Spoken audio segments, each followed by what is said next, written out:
evening, Canterbury. Welcome to NewsMakers for our final weekly wrap for the year. It's a pleasure to introduce our panel from Momentous Public Relations, David Lynch, Deputy Chair of ECAN, and also Health Board member Jo Kane, and law teacher, also the elf that Santa found too hot to handle, David Round.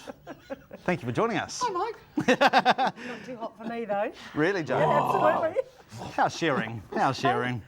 We are going to start with flag waving because there's been a lot of flag waving in Parliament this week with the Tino Rangitirotanga flag getting the nod to become the New Zealand flag's riding partner on Waitangi Day. The Prime Minister believes this is all about unity building. Do you agree, Mr. Round? Well, no, I don't. I think that to suggest that two flags can be a sign of unity is, with the very greatest respect to the Prime Minister, completely stupid. I think this is an appalling decision and shows a great deal of naivety on his part. The Maori sovereignty flag and the New Zealand flag pull in completely opposite directions. They're contradictions to each other. This is the big issue facing our country, which we've been wrestling with for the last 20 years. Where are we going? Are to be one country or two?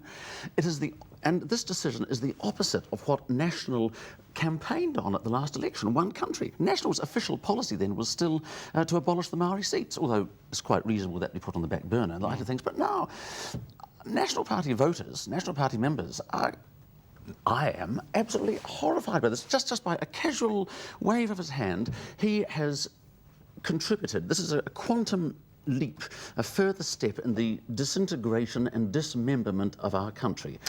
Jo, when you look at the Tino Rangitirotanga flag, do you consider it a beacon of Māori aspiration or a beacon of aspiration for separatism? Yes, separatism. Really?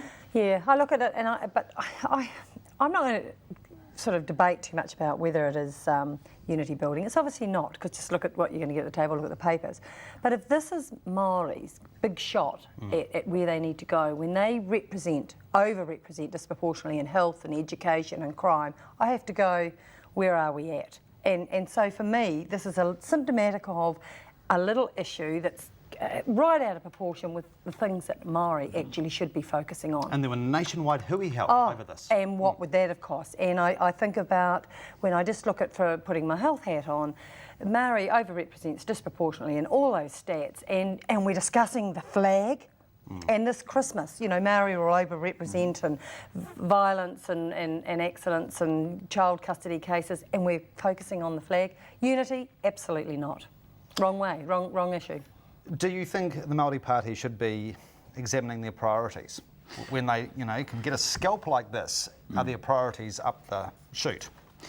Well, I mean, I think that the Māori Party obviously has a reasonably strong relationship with the government. And to me, unity is about everyone being engaged and being asked. And I wasn't asked. So it should have been subject to a referendum? Well, look, I think you need to look at what was the motivation behind the flag in the first place. For me, seeing that flag principally associated as a protest flag, I think seeing it now on government buildings alongside the New Zealand flag may have the potential of showing a divided nation. Rather than addressing the real issues around unity. I mean, good on the PM for endeavouring to improve race relations. I think the speed, though, in which he's moved on this one, as David has suggested, calls into question the appropriateness of that flag. Is John Key naive? In many respects, I'm sure he's a very sharp political operator, but with great respect, in this respect, I think he has to be. Very naive. Yes. Anybody that would go and put themselves on Letterman like he did is very, very naive. Wasn't that a good moment for us? Earth-shattering. I suspect that the Prime Minister is the sort of man for whom any flag doesn't actually mean a great deal. And so I think he's probably going to be a bit bemused and wonder, well, what is all the fuss about? But flags are deeply significant symbols, and to have the flag of a divided nation. I mean, Maori sovereignty means either Maori in charge or two nations in the one piece of land. That is the complete opposite of what the New Zealand flag is. All right. And to say that it's unofficial, or it's just an unofficial flag, actually makes it worse. Absolutely. It does too. All right, we'll go global. Climate change and the Copenhagen summit would appear to be Another stirring production from the United Nations. Hopes are fading fast that anything substantive will emerge from this $300 million talkathon in Denmark. What do we think of this, Jo? Yeah, I think it's too little too late. And certainly, you know, the leaders all coming in and spending, what is it going to be, 24 hours trying to resurrect something. It's a bit like the melting ice. It's actually too late. I mean, it's been years and years. The evidence has been there. The science has been there. It's a talk fest going nowhere. And I think that's inherently sad.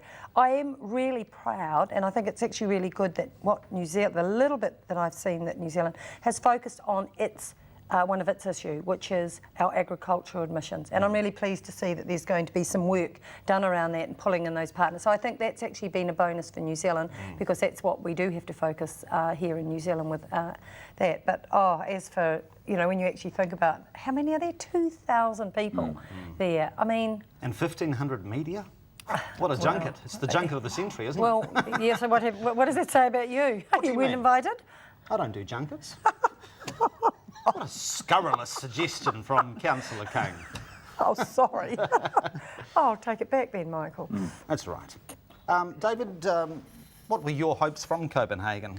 Well, I think that the whole issue with Copenhagen is when you look at the people involved, were they ever going to be able to get round the table and actually reach a consensus? And it ends up being a good talk fest. In fact, I looked on the media before I came here and they said, this was the latest report, suggests that barring a diplomatic miracle, there'll be no accord on an international treaty. The most that might happen is an agreement of architecture for agreements that could be advanced next year. So, you know, maybe it's a good starting point. I think here in New Zealand we all need to remember that we all have an impact on our environment, and I guess we're doing our bit by being there, but will it achieve? And I think only time will tell. What's your take, David? It's all too late. What we should be doing is preparing for the worst, preparing to become a much more self-sufficient nation, and I think having a fleet of submarines armed with torpedoes to deal with the climate change refugees who will still be desperately attempting to reach our shores. With the greatest respect, we're a lifeboat, but a lifeboat, if it's overloaded, is going to sink too. So we should be building in Christchurch up on the Port Hills. Get up to the Port Hills as soon as you can. I certainly would not be buying a place in South Shore, Jo. What about Port Levy? I mean, what are you doing? Are you marshalling forces there? Well, I'm 100 feet above sea level. Several years ago, at the time of the bird flu scare, which I admit didn't come to much, the Port Levy Residents Association did establish a contingency subcommittee. I love that. Which I think is ready to deal with emergencies as they arise. We've got just one or two thoughts about self-sufficient living and survival. Yes, you're a very resilient lot, aren't you? Oh, yes, we are. We've all got, well, you know, things. We'll take a break. Coming up, we'll have a look at what has arguably been the local issue of the year, which has a long way to go yet, the Conservatorium and other issues. Do stay with us.